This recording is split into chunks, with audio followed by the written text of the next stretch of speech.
Hi viewers, I am TET qualified teacher. ఈరోజు మనము విజేత కాంపిటీషన్స్ వాళ్ళు ప్రచురించిన డిఎస్సి స్కూల్ అసిస్టెంట్ మ్యాథమెటిక్స్ అండి కంటెంట్లో భాగంగా త్రికోణమితి ట్రిగ్నామెట్రీ గురించి చెప్పుకోబోతున్నామండి. త్రిభుజంలోని 3 కోణాల కొలతను త్రికోణమితి అంటారు. త్రికోణమితి అనే పదం గ్రీకు భాష నుండి పుట్టింది. గ్రీకు భాషలో ట్రయో అనగా 3, గోనియా అనగా కోణము, మెట్రోన్ అనగా మాపనము లేదా కొలత అని అర్థము. నెక్స్ట్, త్రిభుజంలో 3 భుజాలను 3 కోణాలకు మధ్య గల సంబంధాలను హిప్పార్కస్ అనే గ్రీకు శాస్త్రవేత్త ఏర్పరిచాడు. ఇంపార్టెంట్ అండి ఇది.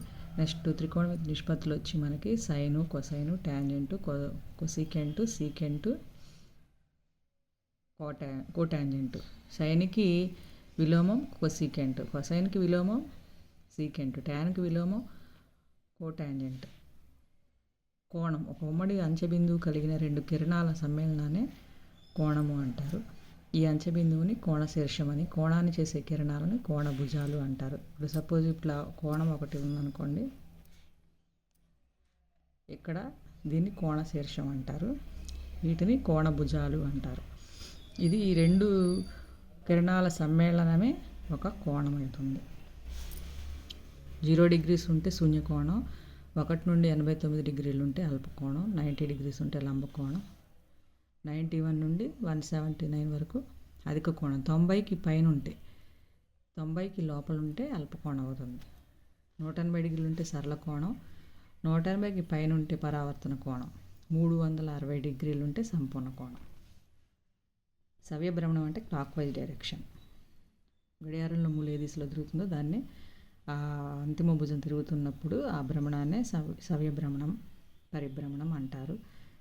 ఈ దశలో చేసిన కోణాన్ని రుణాత్మక పరిమాణంగా తీసుకుంటారు. అపసవ్య పరిభ్రమణం అంతిమ భుజం గడియారం ముళ్ళు తిరిగే దిశకు వ్యతిరేక దిశలో యాంటీ క్లాక్ వైజ్ డైరెక్షన్, ఆ భ్రమణాన్ని అపసవ్య భ్రమణం అంటారు. ఈ దశలో చేసిన కోణాన్ని ధనాత్మక పరిమాణంగా తీసుకుంటారు. కోణం కొలుచుటకు ముఖ్యమైన 3 వ్యవస్థ అమల్లో ఉన్నవి: షష్యాంశమానం, శతాంశమానం, రేడియన్ మానం. షష్యాంశమానం ఆంగ్ల పద్ధతిలో, శతాంశమానం ఫ్రెంచ్ పద్ధతిలో, రేడియన్ మానము వర్తులమానంలో ఉంటుంది. షష్యాంశమానము ఈ మానాన్ని డిగ్రీలో కొలుస్తారు. 1 degree అంటే 60 నిమిషాలు, 60 నిమిషాల కంటే 1 గీత గీయాలి. 1 నిమిషము అంటే 60 సెకండ్లు, సెకండ్లకి 2 గీతలు గీయాలి. శతాంశమానాన్ని గ్రేడ్లలో సూచిస్తారు. ఒక లంబకోణాన్ని 100 సమాన భాగాలుగా చేసి ఒక్కొక్క భాగాన్ని 1 గ్రేడ్ అంటారు. 1 గ్రేడుని 1/g సూచిస్తారు. ఈ మానాన్ని ఫ్రెంచ్ వారు ఎక్కువగా ఉపయోగించేవారు. గ్రేడ్ మానం, శతాంశమానం. రేడియన్ మానం, ఈ మానాన్ని రేడియన్లో సూచిస్తారు. దీన్ని వర్తుల మానం అని కూడా అంటారు. ఇలాంటి బిట్లు కూడా వస్తాయండి, ఇది కొంచెం బిట్కి ఉపయోగపడుతుంది, ఇంపార్టెంట్. రేడియన్ మానంకి ఇంకొక పేరేంటి? వర్తుల మానము. దీన్ని రేడియన్లలో సూచిస్తారు. Next, radian. ఏదైనా వృత్త వ్యాసార్థానికి సమానమైన చాపాన్ని వృత్త పరిధిపై తీసుకుంటే ఆ చాపం అదే వృత్త కేంద్రం వద్ద చేసే కోణాన్ని 1 రేడియన్ అంటారు. 1 రేడియన్ ఈక్వల్ టు 1/c సూచిస్తారు.